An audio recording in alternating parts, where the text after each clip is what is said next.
Thank you. This is a statement of the Kenya Kwanza Parliamentary Group meeting held today, 11th April 2023. The Kenya Kwanza Parliamentary Group, our PG, met this morning under the chairmanship of President William RUTO, who is also the party leader of the Kenya Kwanza Alliance. Noting the President's address to the nation on 2nd of April 2023 that called for a parliamentary bipartisan process on the reconstitution of the IEBC selection panel, the PG this morning resolves as follows. 1. The parliamentary group agreed with the President on the need to govern the country in accordance with the Constitution and the rule of law. 2. Appreciating that the Constitution of Kenya gives Parliament the singular mandate of resolving all issues that are of concern to the people of Kenya, the parliamentary group meeting agreed with the President on a parliamentary bipartisan approach in resolving such matters. Consequently, the PG nominates the following members to lead our team in this process. 1. The Honorable Boni Khalwale, Senator Kakamega. 2. The Honorable George Murugara, the Member of Parliament, Tharaka. 3. Honorable Senator S.C. Okenyuri, nominated Senator. 4. The Honorable Mwengi Mutuse, Member of Parliament, Kibwezi West. 5. The Honorable Lydia Haika, Women Representative, Taita Taveta. 6. The Honorable Senator Hilary Sigei, Senator Bomet County.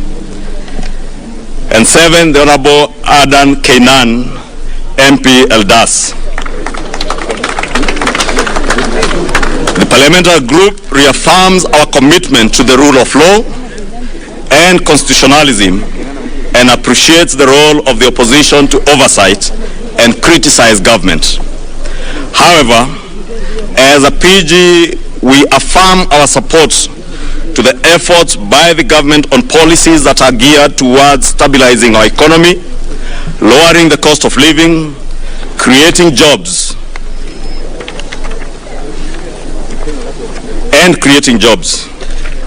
I now invite the Leader of Majority in the Senate to read the other bits. Thank you. However, as a PG, we affirm our support to the efforts made by this government on policies that are geared towards stabilizing our economy, lowering the cost of living, creating jobs and incomes for majority of our people, and ensuring inclusive growth, because that is a contract that the Kenya Kwanza Alliance signed with the people of Kenya. As a PG also, we resist the attempts by the opposition to force or blackmail the government to implement failed policies of the last regime that drove the country into economic mess, including the corruption-ridden consumption subsidies, irresponsible borrowing and gross fiscal mismanagement through the state capture. We particularly support the government's policy of subsidizing production rather than consumption and the prudent fiscal management within a framework of managed debt levels. We are not refusing to take advice. We will listen to every Kenyan, but we find it rather difficult to take advice from the very people that put us in the mess we are in today. In reaffirming our commitment to the dictates of the Constitution and the rule of law, this PG today has directed our team nominated in this bipartisan process to strictly adhere to our Constitution and the established laws of the land in addressing the constitution of the IEBC panel, as was communicated by His Excellency the President on Sunday, the 2nd of April 2023.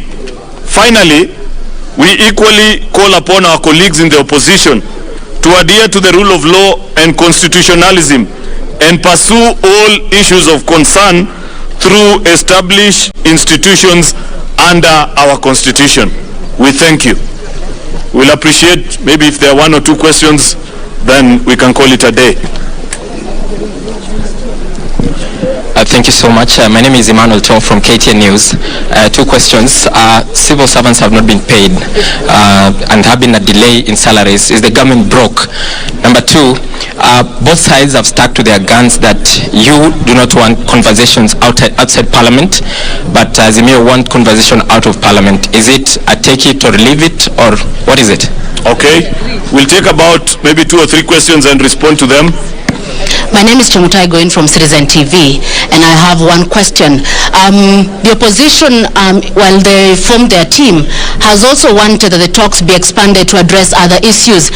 And in the President's address on April 2nd, he had indicated that the issue at hand was the reconstitution of the polls body IEBC.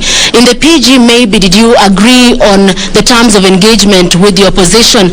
What issues will be on the table? And then, of course, when do we expect these meetings to begin? Okay. The last question, the 3rd one, then we can answer. Thank you. My name is Ibrahim Karanja from NTV. Again, parts of the demands by the opposition, which you have said that you support the policies by the president to lower the cost of living, but they are very particular that they are not getting into any meeting with you if the price of unga in particular has not gone to 100 shillings. Is that happening anytime soon, or what message do you have to the other side? Okay, maybe I'll answer 1 or 2, then I'll leave to the majority leader of the National Assembly to respond.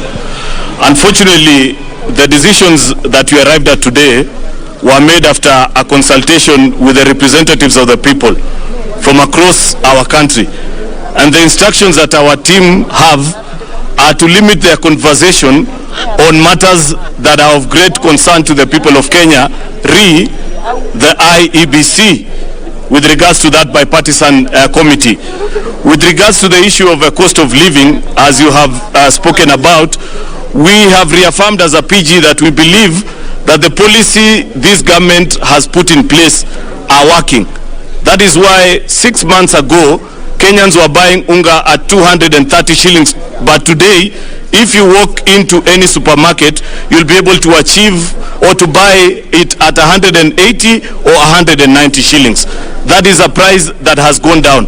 So we are willing to educate and teach our colleagues from the opposition on how the programs that this administration is running are working. What we are not willing to engage is the failed policies that were done under the handshake government. Whereas we speak today, the Auditor General has flagged that 34 billion Kenya shillings cannot be traced. If you meet the millers, they will tell you they haven't been paid. If you meet Kenyans, if you gather a group of 100 Kenyans, you'll be lucky to get maybe 1 or 2 who bought unga at 100 shillings. So Kenyans did not see the unga, the millers were not paid, but the money is not there to be accounted for. Surely, is that the kind of policy that you want us to pursue? So I believe we are on the right track, and with regards to the cost of living, this PG has affirmed the position of this administration that the policies that have been put in place are yielding results, and we shall continue to pursue them. If there are other questions that I haven't responded to, my colleague from the National Assembly will respond to them.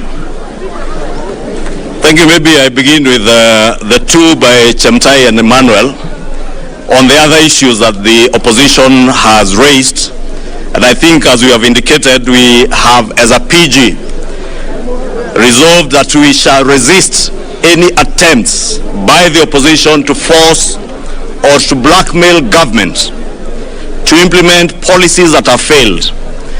And particularly, because Emmanuel, I think you are the one who has asked about the issue of unga going to 100 shillings. You will remember, there is a gentleman from NTV, you will remember there was no unga that was available to Kenyans at 100 shillings. You will also recall the former Cabinet Secretary Agriculture, Peter Munya, asserting that the subsidy program for unga was unsustainable and was called off way before the election. You're also aware that the same program has been questioned by none other than the Auditor General and the Controller of Budget. that the subsidy programs that they are now trying to blackmail government to reinstate were programs that were designed to loot billions of shillings from the Kenyan people. And that is why we have asserted as a parliamentary group that we shall support the government's policies towards subsidizing production to enable cheaper food land on the tables of Kenyans. Two, the other issues I think that listening to our colleagues in the opposition is issues that we have stated that we want to adhere, and we have called on them in our statement to also to adhere to the rule of law and the Constitution. They are asking us to open servers. This parliamentary group has asserted that we have no key to any server other than the key to open the economic servers to reinstate our economy to where it ought to be. On IEBC servers, that matter was well addressed by the Supreme Court. The opposition is within its rights to seek a review under the Constitution and under the law from the Supreme Court on the issue of any servers that they think was not done by the Supreme Court. They can go back to the same Supreme Court. On the reinstatement of the Cherera 4, there are no provisions under any law or under our Constitution to reinstate officers, public officers who have voluntarily resigned from public office, or those who have been removed from public office, as the case was by for Commissioner Masit. And I think on the cost of living we were clear. We shall support the government's policies that are what we sold to the people of Kenya when we went around the country campaigning. And we sold policies to the people of Kenya that the people of Kenya agreed with by voting for the Kenya Kwanza government. Therefore, the failed policies of the last regime cannot and shall not be forced on either government or the people of Kenya, because the people of Kenya rejected them in the elections. Thank you. I think we are good. Tosha to. Kuisha.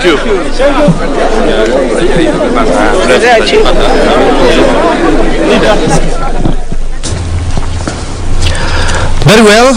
Live from State House, Nairobi, that has been the PGA, the Parliamentary Group meeting for Kenya Kwanza, that was chaired by the head of state, and the speech of what the deliberations that they have made has been made by the majority leaders of the both houses, that the Senate and the National Assembly. Maybe just in a nutshell to touch on what they have come up with is that, one, the bipartisan talks will only focus on matters electoral reforms, that is the IEBC, and the cost of living, as had been demanded by Azimio as one of the preconditions before they enter into any conversation with the K Kwanza, is that they believe policies are working and should be left to the government so that they can look at that it is in terms of the cost of living, the cost of unga,